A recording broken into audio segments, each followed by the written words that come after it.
Welcome, everyone, and thank you for joining us tonight. Another great night with Roger Drummer, and tonight we've got a topic about immunity, and it's something, actually it's funny, every time Roger talks about something, I end up some type of symptom of what he happens to talk about that week, and I've been battling a sinus infection. My immune system's been extremely low, burning the candle at both ends, and it's just great to have Roger on my side because there's so much information that he puts out there and how we can all heal with really simple things that we can do every single day and not try to overtax our bodies. So tonight's call is about immunity and why keeping your immune system healthy is so important and how stress plays a major role in compensating your immune system. So, Roger, you're with us, right? I'm here. All right. Cool. So, you and I have talked about a lot of different things over the years, and immunity has been a huge topic for you. In fact, I know that you endorsed a few products for other companies, and one of them even being called Immunity. But what's on your mind tonight? What do you want to talk about? Well, I'm going to talk about stress, immune system, and I'm glad you brought up immunity because that is a mushroom formula.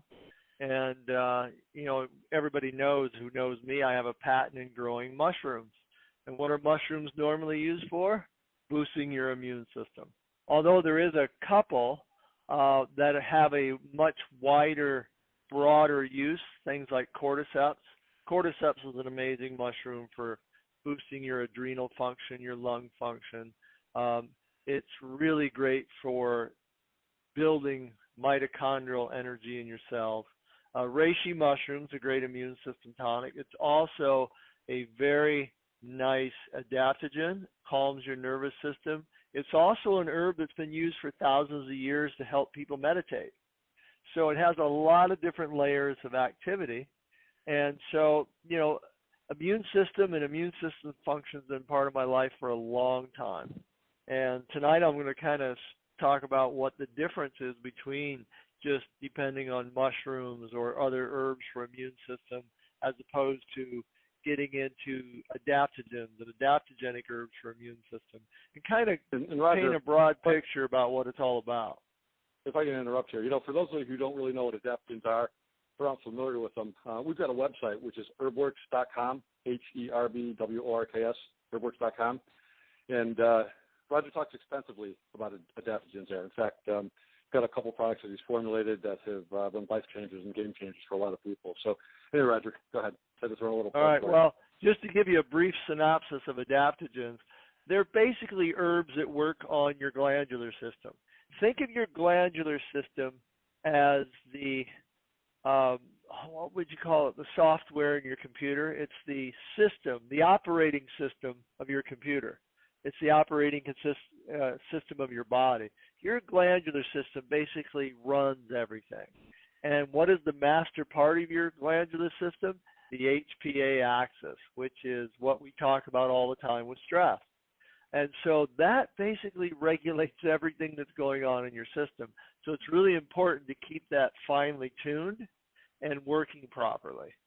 And it turns out there's just been tons of research lately on immune system function and the HPA axis. And why is that? It's because your HPA axis is involved in every part of your immune system. And in fact, your immune system is often referred to as your neuroendocrine system, meaning partly nervous system, partly glandular system. That's basically what your immune system is about. So all your glands are involved in it in some shape or form, and when it goes off, and by what I mean by going off, when it becomes unbalanced and unable to regulate itself, then it affects everything, but especially your immune system. Because the master glands of that, again, involve your adrenals, your hypothalamus pituitary, and that's basically the HPA axis. Think about it as this triangle in your system that has to be in balance for everything to work. So if it's not working, if it's going crazy either way, then your immune system's out of balance. And this is something fascinating, that we don't talk about a lot because we're always talking about, getting, relaxing and not being so stressed. But you know what? There's two different parts to your nervous system, which the HPA axis is kind of the controlling center of. One is your sympathetic nervous system, which is your reaction to everything and your fight or flight. It's your ability to just react to stress, take care of it, do whatever you want. And we all know that that goes crazy sometimes. We overreact, we get locked into it, and then we're in it all the time. And then basically what happens? Your sympathetic nervous system is always turned on. You're always in fight or flight or survival, and that just completely disrupts your immune system. It shuts off part of it and overactivates a different part of it. And so that overactivation can lead into autoimmune disease, inflammatory conditions, all these different things going on with your immune system. And then you have the opposite of that, which we know most of the time is the good part, which is parasympathetic, which means you're relaxed, you're present and in the moment, and you're paying attention and making conscious decisions. Usually when you're locked in fight or flight, you're not really making conscious decisions. You're reacting to everything. That'll save your life in certain instances, but most of the time, you're not in a life-threatening condition when you're in that mode. You're just basically dealing with everyday stressors. But you're locked into this over-amped, over-adrenaline type reaction, and you're not thinking clearly. Well, with parasympathetic, you're more present, making conscious decisions. You're making decisions instead of just reacting to life. But you can get locked into parasympathetic and just not ever have reactions to stress, and that puts a dampening effect on your immune system too and makes it weak. So what you really want is the ability to move into stress and react and maybe get angry and deal with it, get over it with it, and then just release the hormones that takes you right back to center. And so it's always an flow. I could be wrong, but I think most people, they hold stuff in. So they're creating that in a way that is affecting their immune system and don't even know it. Yeah. Yeah, they get locked in. They just don't, or they're just not participating. And so, I mean, either way, you want to be a balanced human being, and your immune system loves that too. Because, I mean, all the research that comes out now, I mean, even if you like in extreme cases, say you have cancer, and what happens usually the first month you get your cancer diagnosis, you go into depression. You might even be depressed before you get your diagnosis. A lot of times that's true. These things don't always just happen as one little thing that happens. So now you get a cancer diagnosis, you've got major depression going on, and boy, that depression just drives inflammatory markers all over your body. Your natural killer cells, which is what goes out and destroys tumors, they don't work. You just have toxic T cells. I mean, it's all just this syndrome that comes along. And you know what? This is the fascinating thing that I didn't know 15 years ago when I just was talking about mushrooms or talking about astragalus. Astragalus is a chi tonic we have in our inner peace and Tianqi. But when you take those herbs and you're in that depressed state and your immune system's really imbalanced due to stress, they really don't do anything for you. This is why sometimes people say, well, I was taking 10 caps of mushrooms 3 times a day and nothing worked. It's because they didn't deal with the stress. When your immune system is completely out of kilter due to the HPA axis being off in your body due to chronic stress, nothing really works. You have to regulate that for your system to come back online. So, Roger, as far as if somebody does get locked in, and I know we've got several friends that have been diagnosed and so forth, but you talk about all of a sudden they get locked into this state because they have so much fear of whatever conditions they're in because they're sick. What's the simplest and easy way to get out of that? I mean, again, most people, it's that constant treadmill in their head just going over and over and over. What am I going to do? What am I going to do? How's this going to work? And that creates more stress. I just have a question. Right. Is, well, how do you get over that? Well, there's a lot of little things you can do. One of the problems is that when you're locked into that, you really don't think about any of the things you can do. Right. This is why I always tell people it doesn't matter if it's your diet, your immune system, your stress. you want to have things in place that you know how to take care of certain problems before they happen. Just like with your diet. You don't want to wait until you're highly stressed and just your health is going down the tubes to decide to do something about your diet. You should fix that so your diet doesn't feed into your high stress, because a good diet will offset some of the effects of it. Good diet will offset some of the effects of your depression. It'll offset some of the things that your confusion when you get a cancer diagnosis, all these different things.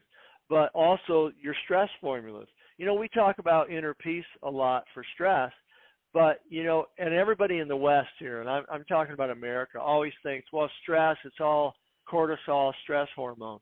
Well, that's just a way that Western medicine measures stress. They measure it by levels of hormones. That doesn't mean it has to do everything that has to do with stress is just your level of cortisol.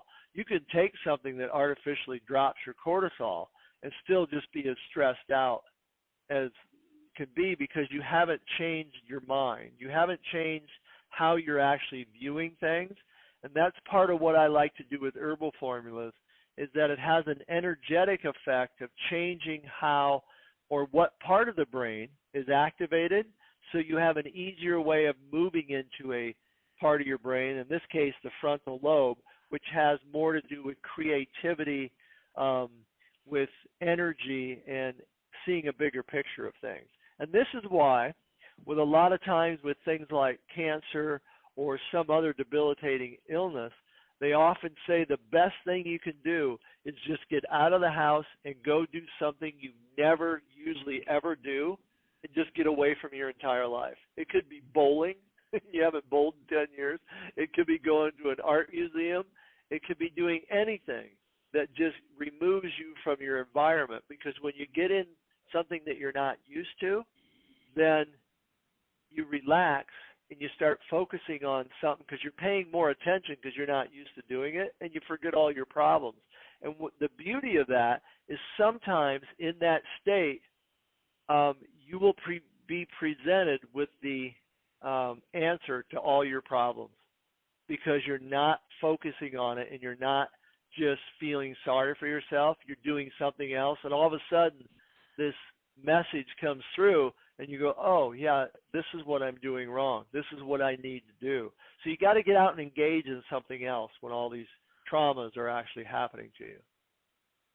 Now, Roger, on a similar note, we're talking about illness and so forth, but, I deal with frustration, anxiety, running a company nonstop, and, thoughts go through my head as soon as I get up in the morning. I'm waking up with massive stress. What's really interesting, when I drink herbal tonic Tianchi, all that goes away. I'm not really going to a different environment or anything, but my head becomes clear. What's actually happening in that situation? Because it's pretty amazing. Well, Tianchi has the same herbs in it as the inner peace, so it's having the same energetic effect. Let's say you woke up, just like you're an example. You wake up, you have anxiety, you're in a stress response, right? It's normal for people to wake up in a partial stress response, because it's a function of your adrenals to release some adrenaline to wake you up in the morning. Your cortisol goes up in the morning. It's a slight stress response, but it's meant to wake you up and get you out of bed, right? Your cortisol has to go up because you need more energy during the day. But if it's overamped, then you're getting into this panic and you're stressed, and all you can think about is you're stressed. Well, that means the energy of your brain has dropped down into the oldest part of it, and you're basically existing in fight or flight, survival mode. What you want to do is be able to pop that up out of that into the frontal lobe or the top part of your brain to where it's more about creativity than the present moment.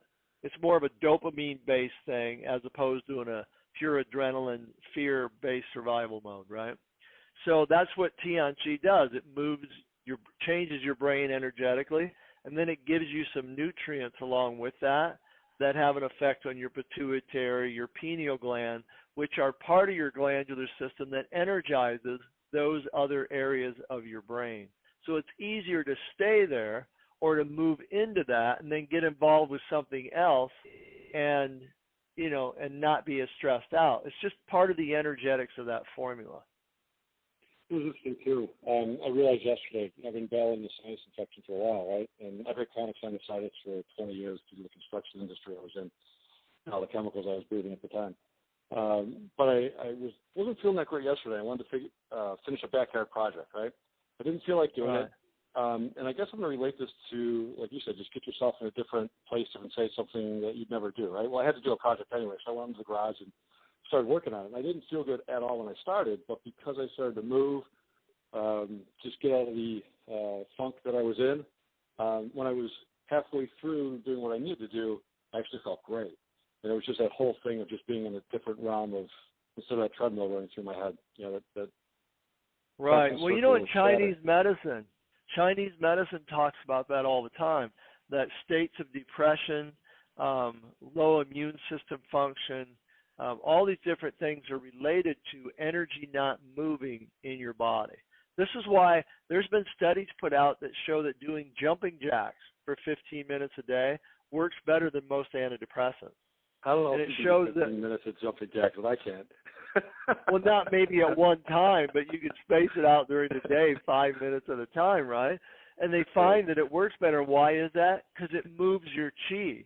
When you're just sitting around in your house and just dwelling on things, in Chinese medicine, they say that's stagnant energy.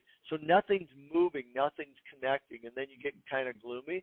You go out and move your energy, whether it's lifting weights for 10 minutes or jogging or walking around the block, you feel completely different because things moved. In yoga, this is what sun salutation is used for. It's one little basic yoga move. And when you get done doing 5 minutes of it, it completely changes the way you feel because it moves your energy, but also what they say in Chinese medicine, it moves your liver, which is the organ that's the field general for circulation of energy and blood throughout your entire body. When you move that, then you feel different. It clears your mind. You feel different. And that brings up a point, Roger. You're not talking specifically about liver. You're talking about the liver energy, nervous system, and so forth. Liver energy, nervous system, yes. Right. When I first met you, you talked about liver, and I always thought it was just a specific organ. It didn't make sense to me. But, well, yeah, a lot of people think that when they first go to an acupuncturist, he'll look at them and go, your liver. And the first thing they think is, my liver's failing. I got a toxic liver. I'm going to die. But it's not actually true. What he's trying to tell you is your nervous system's messed up, and you just need to move your energy. So how does the liver and the toxicity that it might take on deal with immune and staying healthy with your immune system? Well, your liver is really the central organ for detoxing in your body. It has a phase 1 and a phase 2 system. And if you're not eating the right types of nutrients and having the right nutrition in your body, then the liver can't fulfill its function of detoxifying certain things from your diet. And believe me, no matter how, what's that? I was going to say, it's not just feeding it properly, it's also keeping toxins away from it, drugs, alcohol, and so forth. Yeah, keeping toxins away from it. But you got to have certain things in your diet to be able to make the enzymes for that process to work. And if it doesn't, then you're just exposed to more carcinogens all the time, and then your body has to react to that. Your immune system has to react to it. And if it's always reacting to something every single time you eat, then it's not uncommon for your immune system to either get worn out or to become overactive. And in the case of allergies, this is what autoimmune is all about. Autoimmune condition is all about, most of it is centered on the fact that everyone is eating things that they're allergic to, and they don't know it, and it's causing an overreaction of your immune system. There's particles making it through your digestive system into your bloodstream that should not be there, because of leaky gut and all these inflammatory issues that happens when you don't digest your food properly. And then you have an overreaction of immune system, and then you have all this pro-inflammatory things going on with your immune system. Then it becomes out of balance, and all of a sudden you have an autoimmune condition. And how do you fix that? You got to go back to the root of healing your digestion, but you can never even get to the basics of that unless you also at the same time deal with your stress, because stress, when you're having a stress response and you're locked in chronic stress, at least 50 to 60% of your immune function just disappears.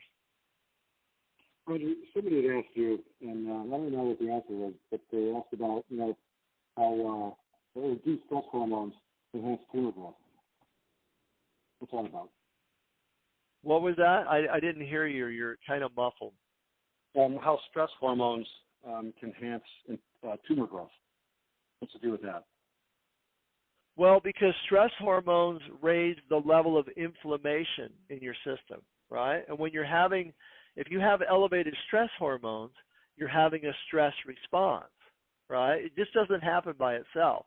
The hormones themselves raise inflammatory markers all over your body, right? And then if you're having a stress response, that means your body is flooding your system with an abnormal amount of sugar and insulin. Well, not so much insulin because you're having a stress response. It doesn't want to remove it right away. And what makes tumors grow? Sugar. And you're just feeding it all day because you're having a stress response.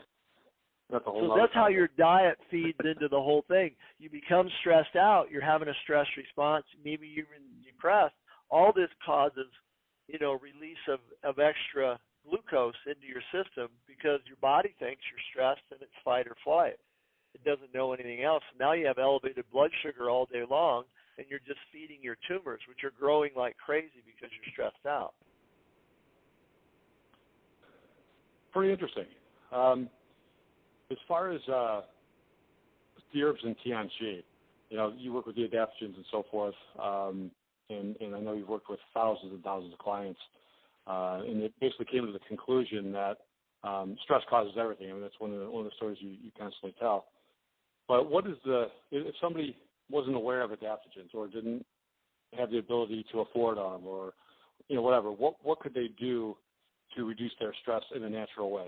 So you have obviously you have to have good nutrition to reduce nutritional stress. You also have your environmental stress. You have there's multiple types of stress. But what's some simple things people can do if they're not on or if they choose not to be on a good nutritional or herbal program? Well, the best thing that you can do is have some sort of spiritual practice. You have to know that there's something out there bigger than just your everyday stress, and you have to devote some time every day to sitting down, whether you want to call it prayer or you want to call it meditation, but you have to sit down and get quiet and just take the time. Even if, this is the great part about this, even if you don't even know what you're doing and you just sit on a chair and you just say, I'm going to relax and just try to clear my mind, it has a beneficial effect on your whole body and on your immune system. You're actually just sending a signal to yourself that you want things to change. You don't know how yet, but you're probably going to figure it out soon because the message will just show up. You'll run into something, you'll find a book, you'll pick up a magazine, something will give you some direction on how to start, and then the whole program just takes off from there. The other thing you can do, make time to get out every day, put your bare feet on the ground if you're living in a warm area, get some energy from the earth, get out in nature, get out somewhere where there's just trees and birds and something. It has a very calming effect on your nervous system. Those are two things that almost anybody can somehow manage to do.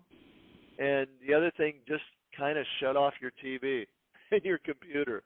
Let your nervous system unwind from the day. Well, as you know, that a couple of weeks ago, this is before the iPhone 7 came out, I broke my phone. And I figured, okay, I'm just going to wait for the iPhone 7 to come out, and they were on back order for several weeks. As you all know, Apple rolls their stuff out. But I didn't actually have a phone for 2 weeks, and I absolutely loved it. I almost did not get another phone, but we all have to live in the real world. And I realize now that, so what I do now, when I didn't have that phone, I had to delegate. I had to have other people do things for me because I couldn't make the contact that I needed to have done. And it actually taught me a lesson of not be so attached to the electronics, and that was a real big lesson for me. In fact, like at night, and you know this yourself, when you're on a computer screen and that blue light hits you, it's just going, it's telling your brain to stay awake.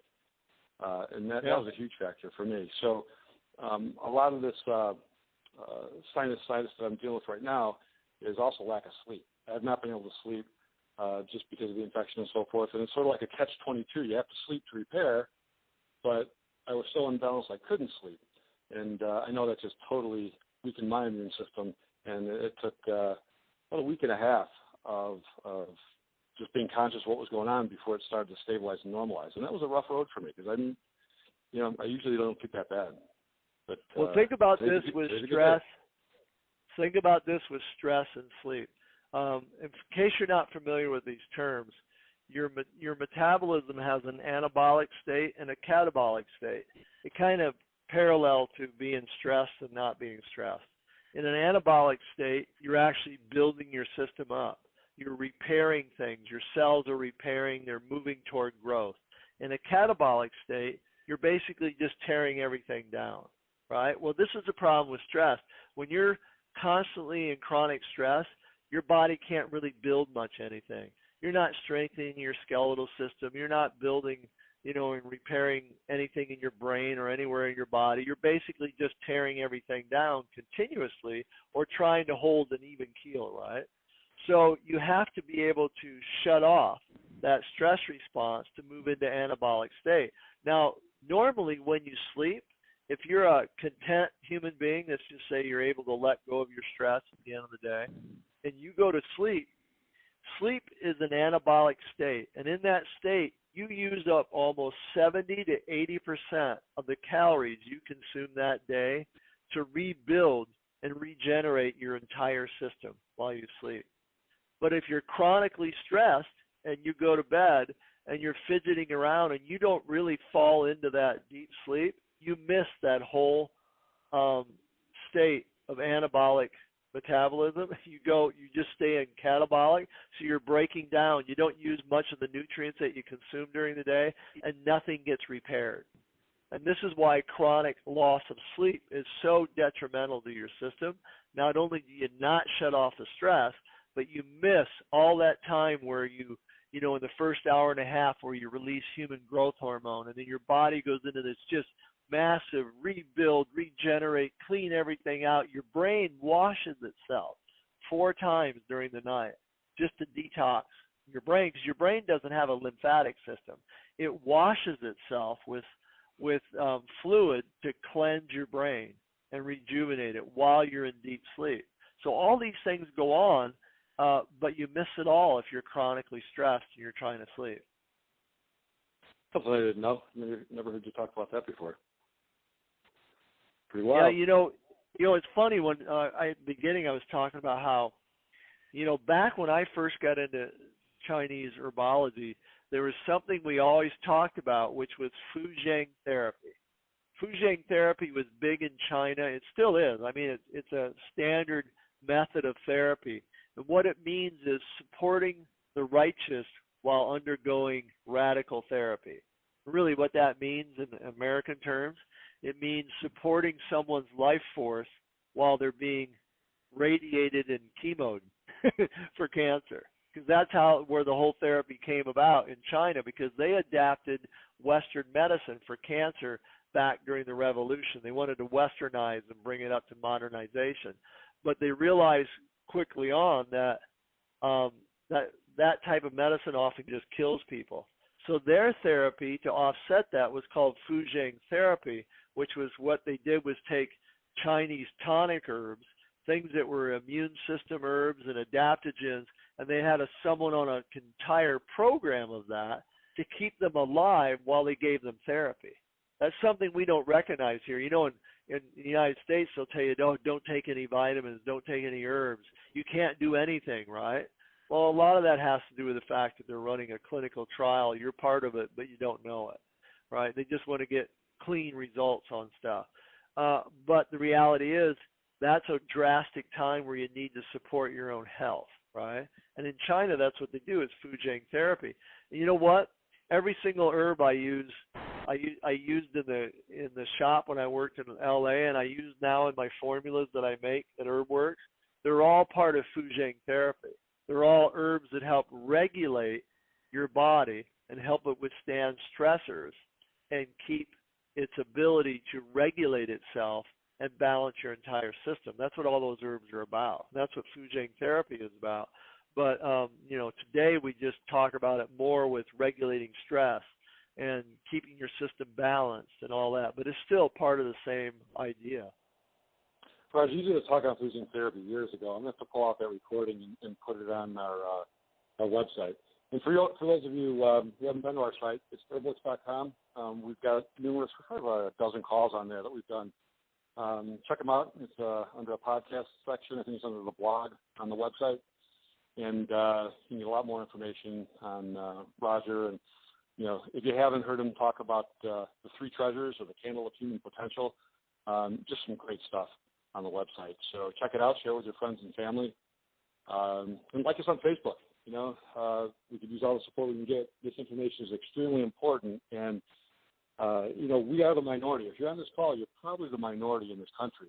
Most people just don't care about how they take care of their health. They just think they're going to take a pill and get better. But then there's those of us who struggled through situations that we had to recognize what our bodies do and what it's all about and what we need to feed it. And I think it's really important, and it's Roger and my mission to get this information out into the world. So please share with everyone that you can. So, Roger, I think we're going to wrap it up. Is there anything else you wanted to cover tonight? Well, I just want to say that it's I've been working as an herbalist since 1990, and it's amazing to see that, it was probably not more than, I'd say 5 to 8 years after I started where I realized everything was about stress, right? And back then in the beginning, we had special herbs you took to build your immune system. It was always about immune system. And now I understand today, and all the research supports this, that if you're not doing something to regulate your stress response and to make sure that your glandular system is in balance, particularly the HPA axis, then taking all those immune herbs don't have that much of an effect on you. It's through the regulation of your glandular system and coming back into balance in your whole immune function, which is just part of your glandular system, the same glandular system that regulates your stress response. Unless you're working on that and keeping that healthy, all these other immune herbs don't have much of an effect. But if you have a chronic issue and you combine those types of herbs, then you could just almost go forward in leaps and bounds in how your body will respond to that. Because the thing you have to remember, your body and every cell in your body is programmed to move toward its greatest state of balance and health. The only thing that interferes with that is your emotions, mostly your emotions, and your emotions, stress, and your nutrition. All interferes with your body's natural programming to just move toward a radiant state of health. So the best thing you can do is just feed your body what it needs to fulfill its own mission, and that is to keep you feeling really healthy, happy, and alive. Awesome, Roger. A lot of great information. So, for those of you who maybe had relatives or friends that couldn't get on this call, it is recorded. It'll be posted on Wednesday, probably Wednesday afternoon. So feel free to check back at herbworks.com and take a look at a lot of Roger's other articles and talks. But if you have a question for Roger specifically, you can go to the website and just hit the contact button over there. I believe on the new website it's at the bottom. And just ask Roger a question. We'll if it's a personal question, you'll get back to Roger, right? Yeah, I always do. Cool. And if it's a general question, just ask, and we'll cover it on a future topic on either a blog post or a podcast. So, Roger, appreciate it. Appreciate you. And we're going to do these occasionally, once or twice a month. Just check your email often and make sure you're signed up on our list at herbworks.com. So, thanks, Roger. All right, thanks. Bye. Take care. Bye-bye.